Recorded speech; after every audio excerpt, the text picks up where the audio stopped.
Quizá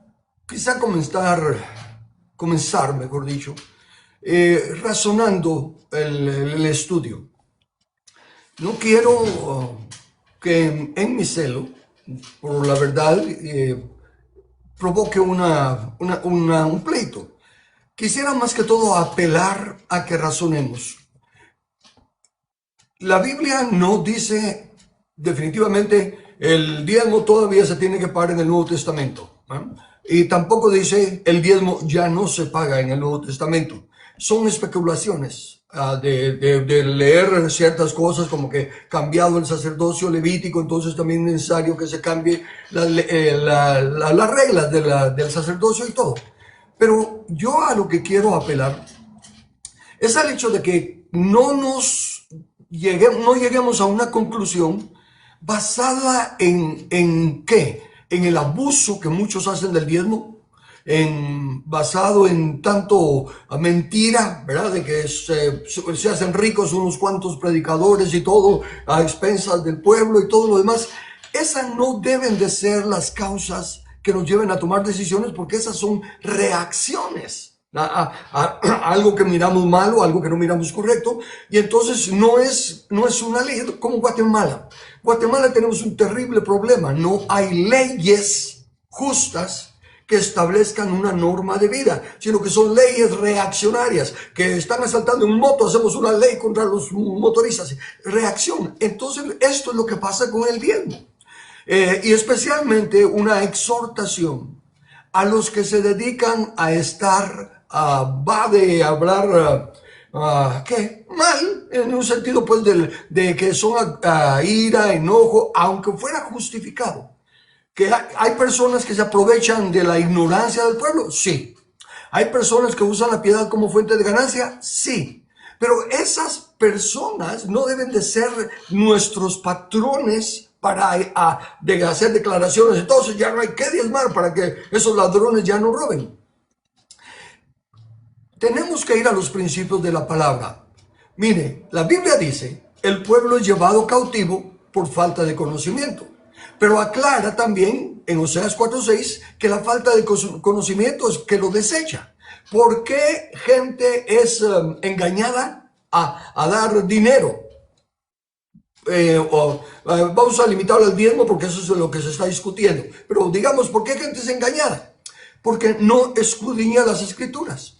Jesús puso la responsabilidad en nosotros, en los oyentes. Mirad que nadie os engañe.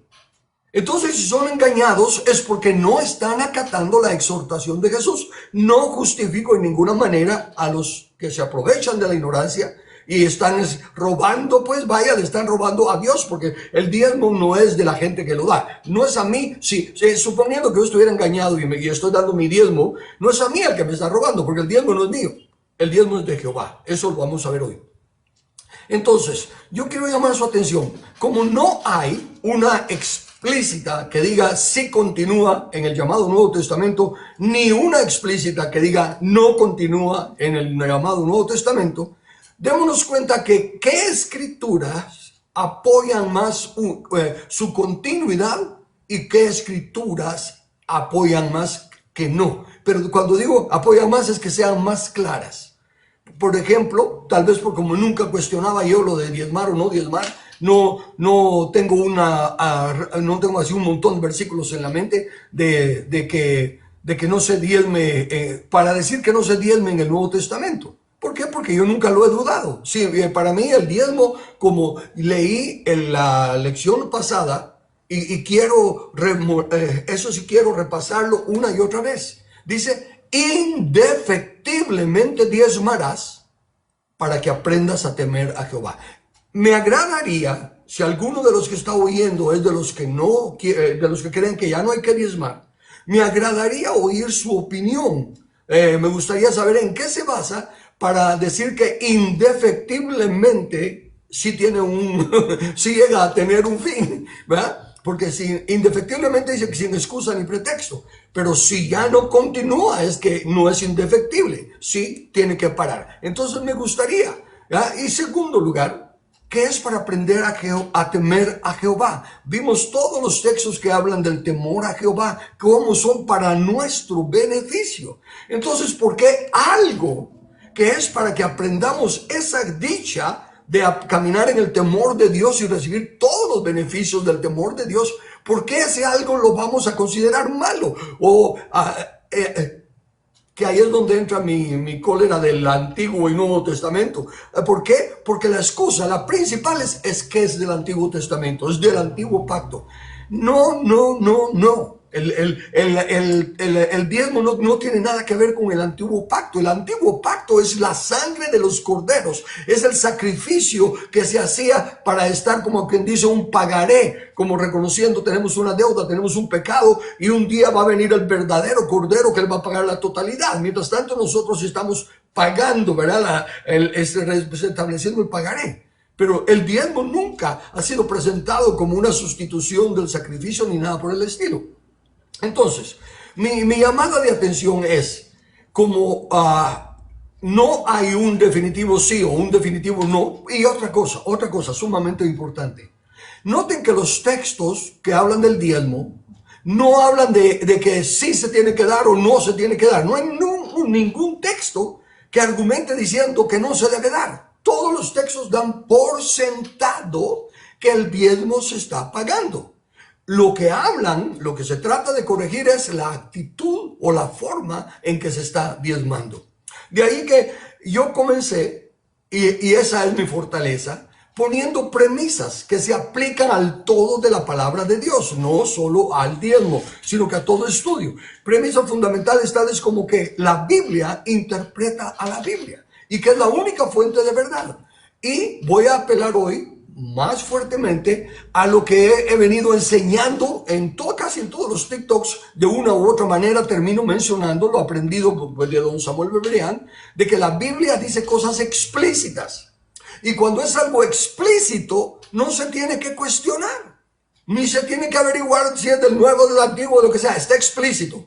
Dicen, no matarás, punto. Es explícito, no necesita explicación o tenemos que entender a qué se refiere no matarás, porque desde luego si vamos a la guerra tenemos que matar. Y ya empiezan a buscar cosas para un mensaje clarísimo. Es obvio, no matarás es no cometerás asesinato, no vas a ir pero claro, si está el derecho inalienable a la vida hay que defenderlo. Eso no es no matar, no es asesinar. ¿Ven? Entonces, el punto es...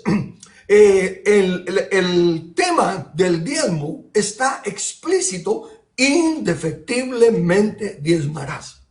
Entonces yo pongo las premisas. La única fuente de verdad es la Biblia. Que digan ahora costumbres, cultura hebrea y todo lo demás, no aplica. Por eso es que presenté que las reglas de interpretación, cuando quieren imponerse en una cosa que es tan claramente contraria a lo que están diciendo, como por ejemplo la parábola de la levadura que usé, que la levadura está clarísima que es mala, que Dios no recibe nada con levadura, que la levadura es hipocresía y todo. La quieren hacer buena en la parábola solo porque dice el reino de los cielos es semejante a la levadura. No, pero lo que están presentando es que el reino de los cielos está sufriendo el daño de la levadura, lo que hayan inflado la verdad del evangelio. Entonces, la otra cosa es que el diezmo no humanamente, los sacrificios. Regresemos al llamado Antiguo Testamento y a los sacrificios. Ok, traían los corderos y el cordero que traían era para Dios. Sí, pero ¿quién se lo comía? Los sacerdotes. ¿Verdad? ¿Y quiénes eran los que participaban de la comida, de las semillas, de la fruta, de todo eso? Eran los sacerdotes, pero no era para ellos.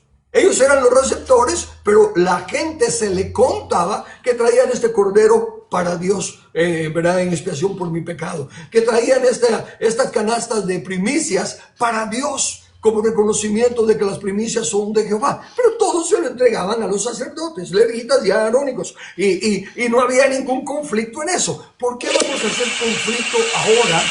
Y déjeme, antes de pasar a la aplicación, regresemos a los sacerdotes.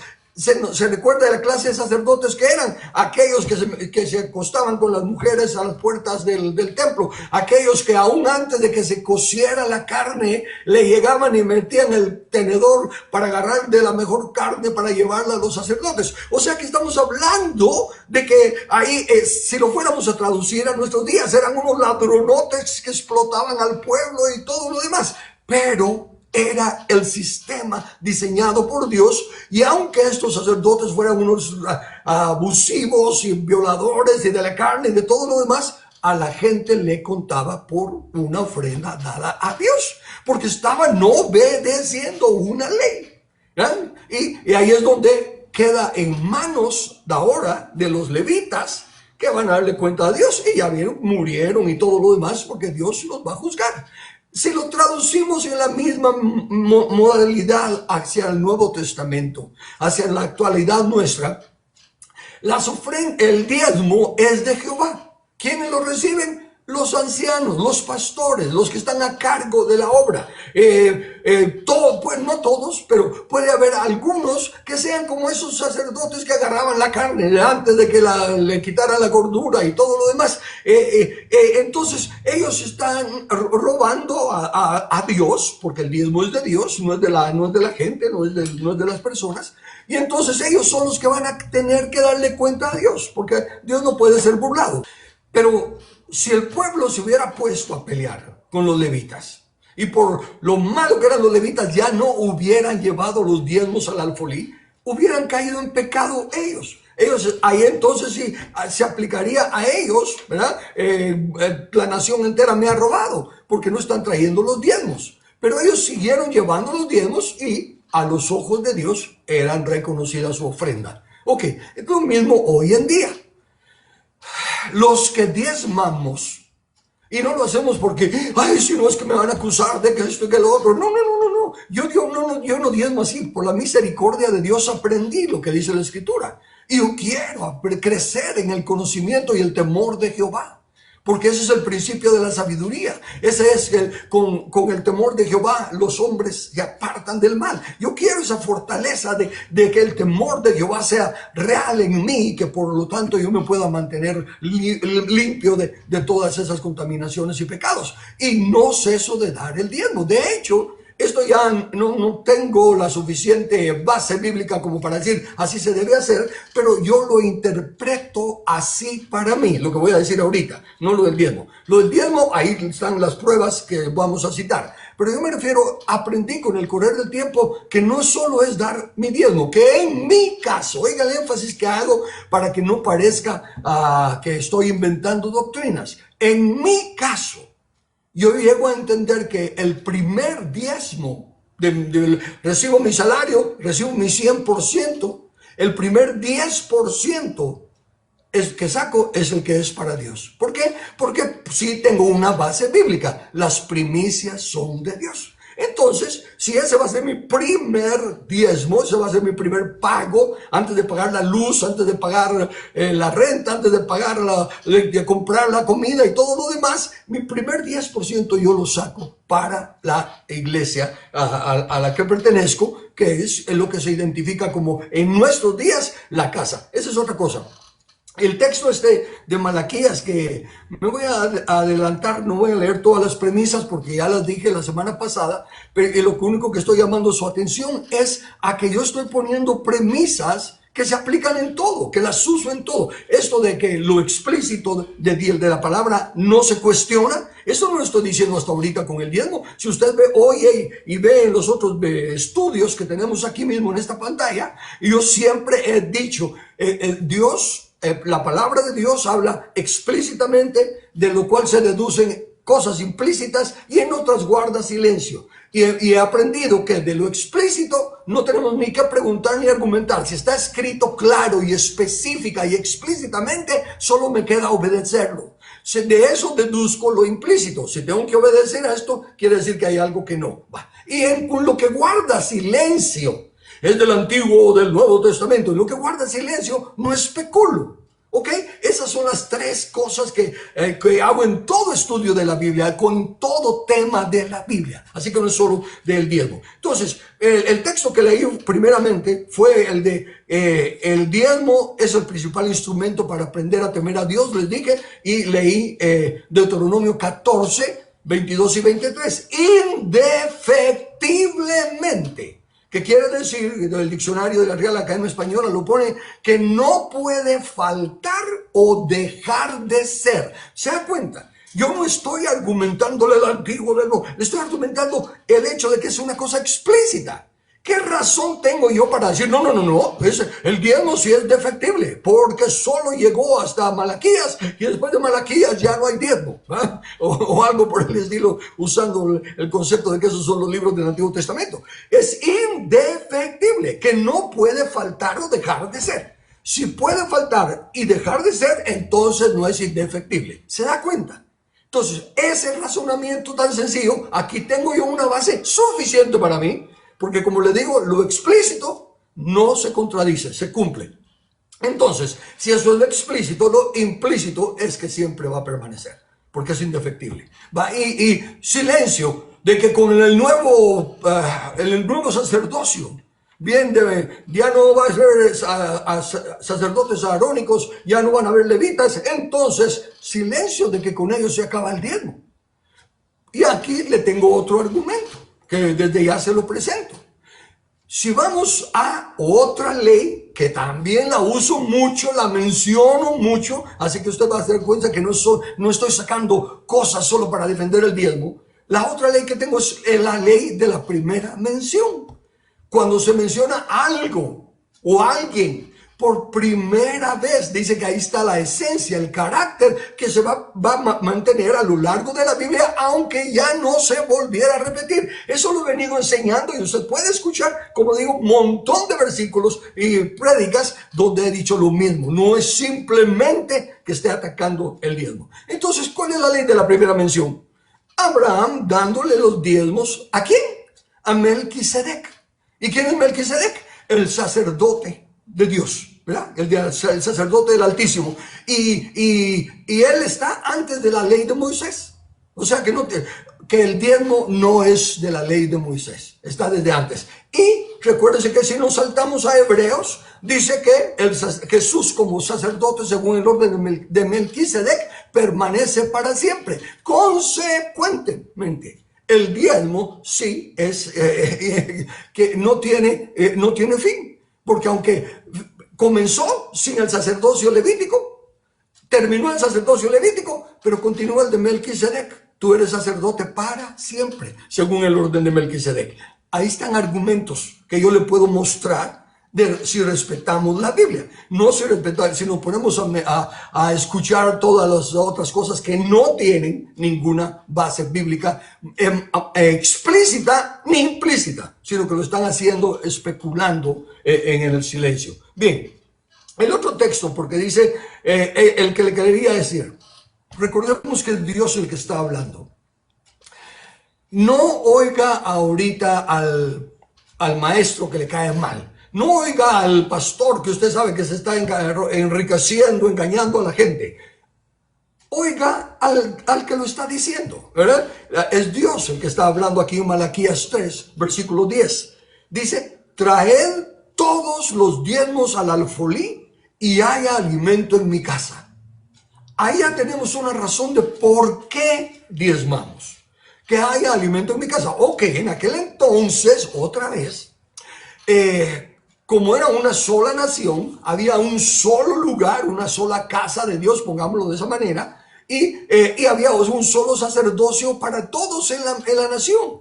Entonces todos iban a la misma casa, todos llevaban la comida a la misma casa y había alimento en la casa. Pero usted sabe que lo que es tipo o sombra en el llamado Antiguo Testamento de algo que se va a cumplir en el Nuevo Testamento, pues obviamente no es igual, simplemente tiene algo que lo va a tipificar. Y entonces la casa de Dios hoy en día ya no existe un templo humano, sino que claramente dice que nosotros somos la casa de Dios, pero nos reunimos en lugares diferentes. Por lo tanto, no existe un alfolí general. No todos los diezmos no van a ese alfolí general, sino que en este caso hay que llevar el diezmo a que haya alimento en la casa. Y una vez más, el alimento que debe de haber en la casa de Dios es el pan de la palabra de Dios, la palabra viva de Dios. Enseñar el evangelio puro, no adulterado.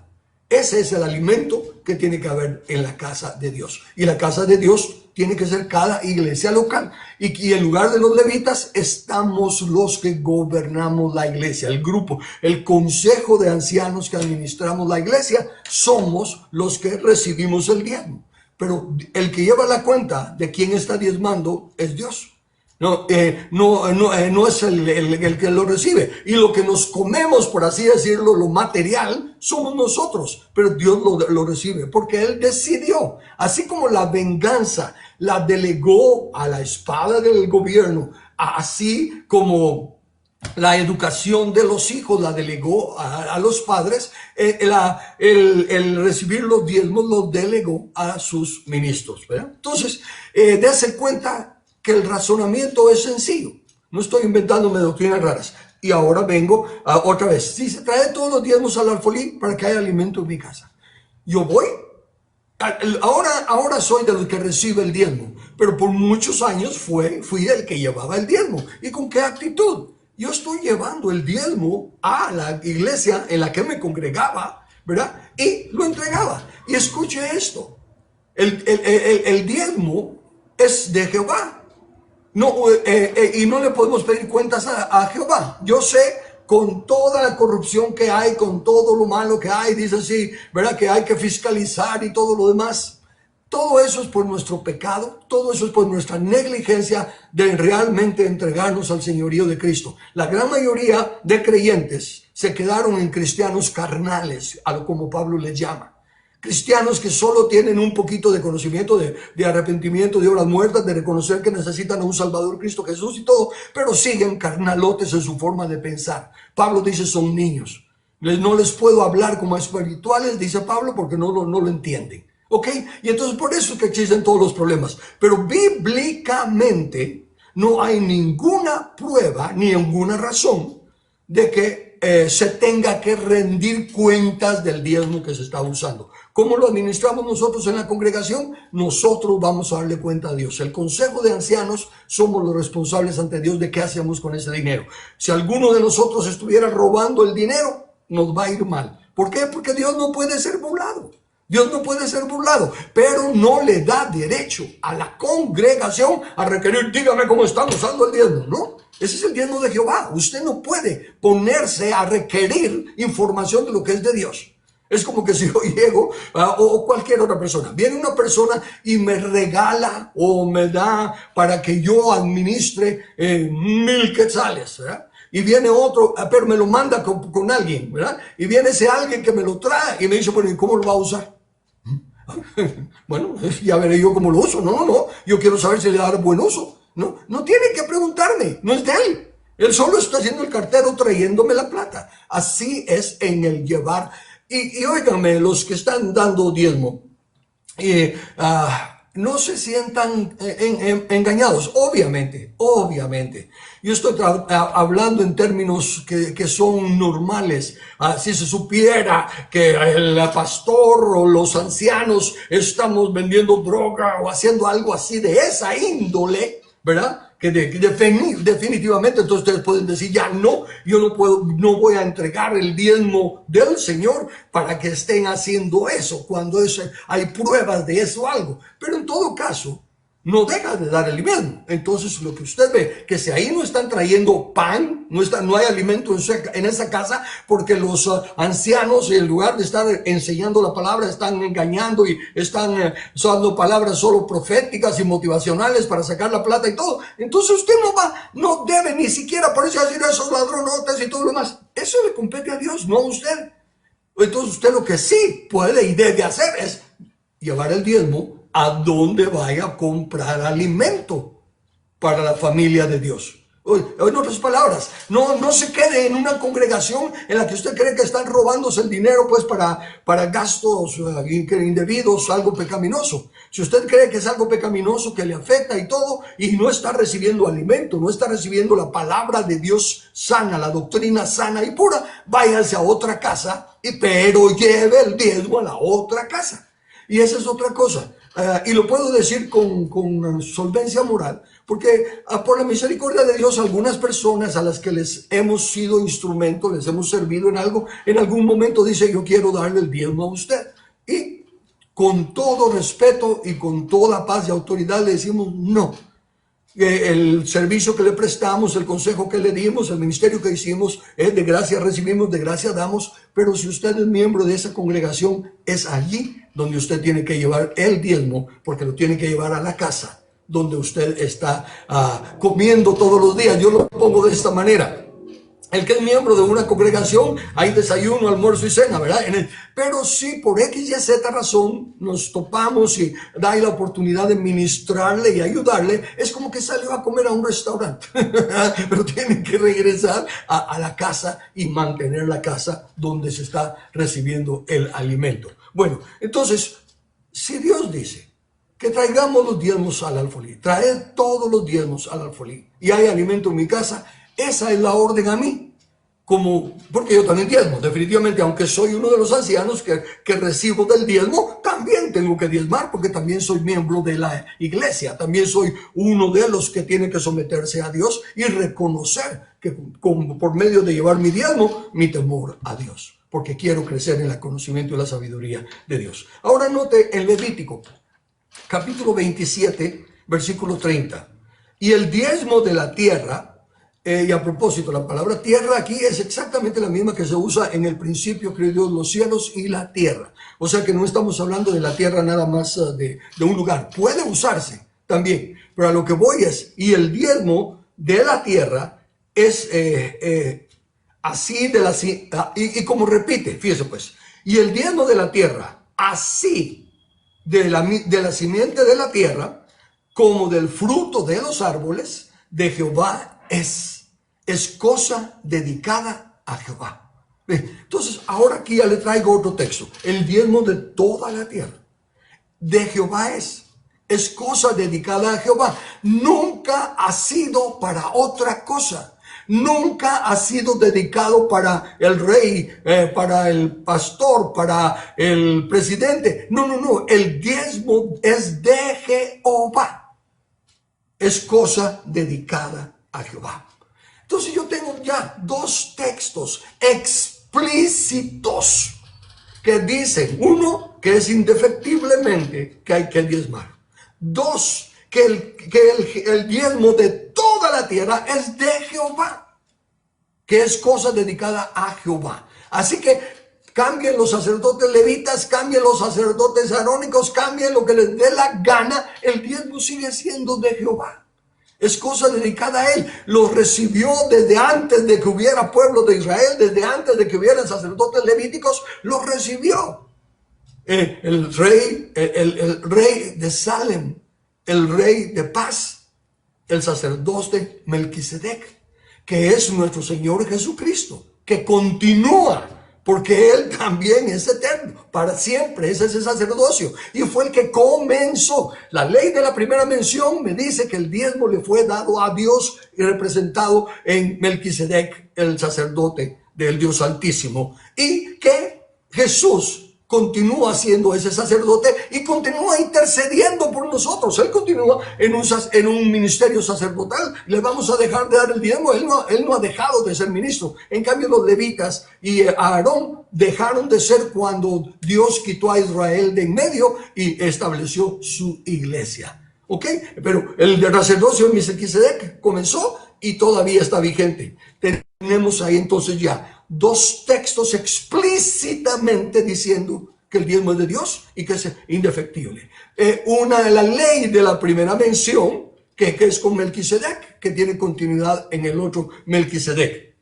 Entonces, con estos argumentos, yo le exhorto a que se enfoque en que es su Padre amoroso, es Dios el que le está pidiendo el diezmo. Y le está diciendo que es para que usted se entrene a sí mismo y para que usted aprenda a poner en primer lugar a Dios, que el diezmo, tan solo el 10%. Y mañana, que voy a concluir mañana le voy a leer una gran cantidad de textos para mostrarle por qué el diezmo, ¿verdad? ¿Por qué no el 15? ¿Por qué no el 20? ¿Por qué no el 5? ¿Por qué no el 8? ¿Por qué no lo que yo quiera? Porque, óigame, se agarran textos que no son del diezmo, ¿verdad? Que Dios ama al dador alegre, el que siembra escasamente, escasamente cosechará, el que siembra abundantemente, abundantemente. Todos esos son textos de ofrenda, no son textos de diezmo, porque el diezmo no es una ofrenda. De todas las ofrendas que uno da, espera, lo que uno siembra, espera cosecharlo. Pero el diezmo no es una ofrenda, el diezmo no se siembra, el diezmo es una deuda, porque hay que pagar los diezmos a Jehová, porque de Jehová son los diezmos. Esa es la razón por la cual dice que al no diezmar se le está robando a él. Y yo sé que muchos se ofenden con eso, pero perdón, está escrito ahí. Y es Dios el que lo está diciendo y está explícito. Entonces, usted siga razonando como quiera. Solo le exhorto a que se dé cuenta que sus argumentos, si no tienen al menos las dos palabras explícitas, porque en boca de 2 o 3 testigos conste toda verdad. Si no tienen un principio, por ejemplo, como el de la primera mención, el cambio de sacerdocio, ni fu ni fa.